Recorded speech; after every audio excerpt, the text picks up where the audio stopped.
दोस्तों बड़ी खबर ये निकल करके आ रही है कि आयतुल्लाह अली खामनेई के बेटे मोज्तबा खामनेई नए सुप्रीम लीडर घोषित किए जाएंगे। और दोस्तों उससे बड़ी खबर यह है कि ईरान के हमलों के डर से अब लोग इजराइल छोड़कर भागने को मजबूर हो गए हैं। इजराइल छोड़ रहे हैं, इजराइल खाली कर रहे हैं। अमेरिका ने एडवाइजरी जारी कर दी है। और दोस्तों तीसरी तरफ दोस्तों श्रीलंका में एक जहाज डुबो दिया गया है जिसमें 32 लोग घायल हैं और 100 से ज्यादा लोग गायब हैं, मिल नहीं रहे हैं। दोस्तों ईरान बहुत भयानक हमले कर रहा है और हालात इजराइल में ऐसे हैं जो बद से बदतर होते जा रहे हैं। मेरे साथ भरत जी हैं, पूरे घटनाक्रम को समझाने के लिए, विस्तार से बताने के लिए बैठे हुए हैं। भरत जी सब कुछ समझाइए, अपनी स्क्रीन पर देखिए। भरत जी, द गार्जियन के हवाले से पहली खबर प्रज्ञा जी आपकी स्क्रीन पर, और द गार्जियन के हवाले से पहली खबर यह है कि मोज्तबा खामनेई जो कि खामनेई के बेटे हैं उनको नया सुप्रीम लीडर घोषित किया जा सकता है। नेक्स्ट हेड ऑफ स्टेट उनको बनाया जा सकता है। ये द गार्जियन के हवाले से बड़ी खबर आपके सामने। और एक और खबर आपके सामने प्रज्ञा जी ये है कि मुश्तबा रॉयटर्स की भी पुष्टि, क्योंकि खबर आपको जो दिखलाई बतलाई उल्टा चश्मा उसी पर जाती है, वो पुष्ट रहे और आपके सामने खबर छन कर आए, स्पष्ट आए, सही आए, सच्ची आए। इसलिए रॉयटर्स के हवाले से भी यहां पर हम आपको दिखला रहे हैं कि Mojtaba Khamenei seen as a possible next supreme leader has survived attack on Iran, sources says. इनका भी कहना है कि नेक्स्ट सुप्रीम लीडर बन सकते हैं ईरान के भीतर। अब बड़ी खबर प्रज्ञा जी उससे भी बड़ी ये है कि इजराइल को जब ये मालूम चला कि आयतुल्लाह खामनेई के बेटे मोज्तबा खामनेई नए सुप्रीम लीडर बन सकते हैं,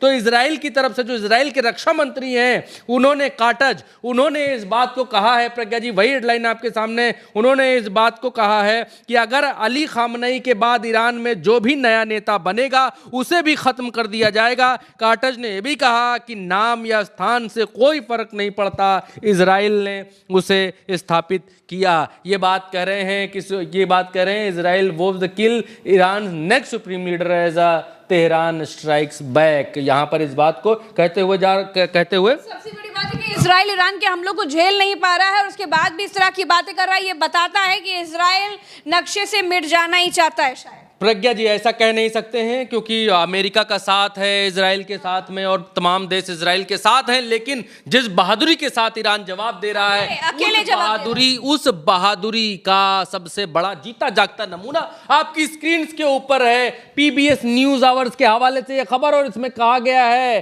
कि अमेरिका ने एडवाइजरी जारी करी है कि सारे लोग मिडिल ईस्ट उसके छोड़ दें, जितने भी लोग अमेरिकन हैं वो सब मिडिल ईस्ट ही छोड़ दें, सिर्फ इजराइल ना छोड़े, ईरान ना छोड़े, कुवैत ना छोड़े, तेहरान ना छोड़े, वो पूरा का पूरा मिडिल ईस्ट ही छोड़कर भाग निकले, वहां से भाग जाएं। ये हालत ईरान ने कर दी है। इस बहादुरी की बात में प्रज्ञा जी कर रहा था कि अमेरिका जैसे देश को ये एडवाइजरी जारी करनी पड़ रही है कि सिर्फ युद्ध वाली जगह ना छोड़ें, पूरा मिडिल ईस्ट ही, पूरा रीजन छोड़कर जहां जैसे हैं अमेरिका के लिए भागी आइए। ईरान एकदम कहर बनकर टूट रहा है, और कहर किस तरीके से बनकर टूट रहा है उसका एक मुजाहरा आपके यहां पर सामने दिखलाई दे रहा है। ये इजराइल की तस्वीर बताई जा रही है, और इस तस्वीर को देखकर आपको लग रहा होगा कि क्या ये सच में इजराइल है, क्या ये सच में इजराइल का एक शहर है। इसके अलावा ईरान की तरफ से प्रज्ञा जी ये कहा गया है, ईरान की तरफ से ये कहा गया है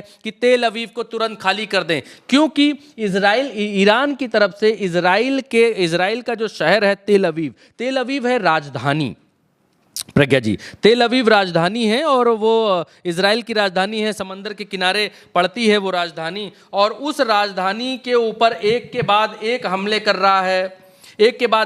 कर रहा है ईरान। मैं आपको बतलाना चाहता हूं कि वो है कहां पर तेल अवीव, ताकि दर्शकों को और अच्छे से मालूम पड़ सके और अच्छी तरीके से पता चल सके कि तेल अवीव किस जगह पर है जहां पर ईरान हमला करने के लिए बोल रहा है, और ईरान चेतावनी जारी कर रहा है कि तेल अवीव खाली कर दो, हम आ रहे हैं, आज की रात कयामत की रात होने वाली है। ये कह रहा है ईरान। तो ये तेल अवीव है। आप देखिए आपकी स्क्रीन के ऊपर ये जो शहर है ये तेल अवीव शहर है, और सुरक्षा की दृष्टि से अमेरिका और इन लोगों ने तेल अवीव शहर को ब्लर कर दिया है। आप देखेंगे तो नजदीक जाएंगे तो कोई बिल्डिंग आपको वैसी दिखलाई नहीं पड़ेगी, हर जगह ब्लर ब्लर दिखलाई पड़ेगा। जो भी आप देखेंगे हर जगह ब्लर दिखलाई पड़ेगा। दुनिया का कोई और शहर अगर हम आपको निकाल कर दिखाएंगे तो वो ब्लर नहीं दिखाई देगा, लेकिन फिलहाल उस तरफ जाएंगे तो बात लंबी हो जाएगी। लेकिन तेल अवीव आप देखेंगे तो तेल अवीव ये रहा, समंदर के किनारे तेल अवीव है, और ईरान ये रहा। मेरी दूसरी उंगली पर ईरान, दूसरी उंगली पर ईरान, पहली उंगली पर तेल अवीव। समंदर के किनारे तेल अवीव है और यहां से इस शहर को निशाना बना रहा है ईरान। क्यों? क्योंकि ये इनकी राजधानी है और राजधानी को धुआं धुआं करने की फिराक में है ईरान, और लगातार यहां पर बम वर्षा हो रही है। कल हमने आपको एक वीडियो दिखाया था जिसमें दिखाया था कि किस तरीके से भयंकर विस्फोट, ऊपर से गोलाबारी यहां पर हुई और मिसाइल्स यहां पर गिरी, ड्रोन अटैक्स यहां पर हुए, और इजराइल रोक नहीं पा रहा है हमले ईरान की तरफ से जो हो रहे हैं। और इसीलिए ईरान कह रहा है तेल अवीव खाली करो, अमेरिका कह रहा है तेल अवीव ही नहीं पूरा मिडिल ईस्ट खाली करो और भागकर हमारे नागरिक हमारे यहाँ आ जाएं। और ईरान कह रहा है कि भाई आप जो है वहाँ के जो निवासी हैं, रहवासी हैं, वो तेल अवीव खाली कर दें, बहुत ही मतलब जेंटलमैन तरीके से कि आप खाली कर दें, हम वहाँ हमला करने आ रहे हैं। मतलब युद्ध में अभी भी ईरान की तरफ से ये नियम कानून और जो युद्ध के नियम हैं वो दिखलाते हुए वो दिखाई दे रहे हैं। अब एक और बड़ी खबर जिसका जिक्र आपने दर्शकों से शुरुआत में किया था कि श्रीलंका के समंदर में एक बड़ा शिप डुबो दिया गया है, और इस शिप में 32 लोग घायल हैं और 100 से ज्यादा, मेरे यहां पर देखेंगे that at least 101 were missing and 78 were injured after the attack that sunk Iranian ship. ये जो शिप है ये ईरानियन शिप बताई जा रही है प्रज्ञा जी, ईरान की शिप बताई जा रही है, और इस शिप के भीतर जो लोग थे वो लोग घायल हैं, और वो कई सारे लोगों के मारे जाने की खबरें हैं, लेकिन पुष्टि अभी तक नहीं हुई है। अभी तक सिर्फ ये है कि 32 लोग इंजर्ड हैं, ईरानियन शिप थी और इसको पनडुब्बी के जरिए मारा गया है। यानी जो खबर है वो इसमें ये बता रहा है कि 32 क्रू मेंबर्स जो थे उन्हें रेस्क्यू कर लिया गया है जो घायल थे, और उसके बाद जो 78 इसमें इंजर्ड हैं अभी भी, और 101 मिसिंग है। जी हाँ प्रज्ञा जी, वही बात मैं भी वही बात कह रहा हूं। तो ये मसला चल रहा है अभी, और भयंकर युद्ध के हालात बने हुए हैं। क्या समंदर, क्या हवा, क्या एयरपोर्ट, क्या दूतावास, क्या रडार सिस्टम, क्या सैटेलाइट सिस्टम, क्या इनकी मुख्य बिल्डिंग्स, अमेरिका के क्या सैन्य बेस, क्या एयर बेस, हर वो जगह जहां पर अमेरिका की आमद है, हर वो जगह जहां पर अमेरिकी हो सकते हैं, चाहे वो CIA की शक्ल में हो, चाहे वो सेना की शक्ल में हो, और चाहे वो खुफिया कोई और विभाग हो उस शक्ल में हो, जहां जहां का डेटा ईरान के पास है वहां वहां वो मिसाइल मार रहे हैं। और सबसे बड़ी बात तो ये है प्रज्ञा जी, ईरान के लिए कोई दूरी मैटर नहीं कर रही है। ईरान हर उस जगह मिसाइल मार दे रहा है जिस जगह पर उसको लग रहा है, डेटा उसके पास है कि यहाँ पर अमेरिकी सैनिक या अमेरिकी सैन्य ठिकाना हो सकता है। इवन साइप्रस तक, साइप्रस जो जगह है मैं अभी आपको दिखला देता हूं। साइप्रस ये जो जगह है, अभी आप देखिए दर्शकों, ये जो साइप्रस है यहां पर अमेरिका ने, ये ब्रिटेन का है साइप्रस, यहां पर ब्रिटेन का सैन्य ठिकाना है, यहां पर अमेरिका ने भागकर छुपना चाहा क्योंकि अमेरिका अभी कहाँ है, अभी यहाँ है, अभी यहाँ है, बहरीन में है, कतर में है, दुबई में है, कुवैत में है, और ये सऊदी अरेबिया में है, ओमान में है। इन सब जगहों पर बेस है, इन सब जगहों के बेस को धुआं कर दिया ईरान ने। तो अब उसने यहाँ सबसे अपना झोला झटका उठा लिया है, ऐसा कहा जा रहा है। और जितने इनके बेसेस हैं उनको या तो ना चलने की स्थिति में कर दिया ईरान ने, या तो तबाह कर दिया, या तो पूरा ही डैमेज कर दिया। इसलिए अमेरिका ये चाहता था कि हम ये साइप्रस जो है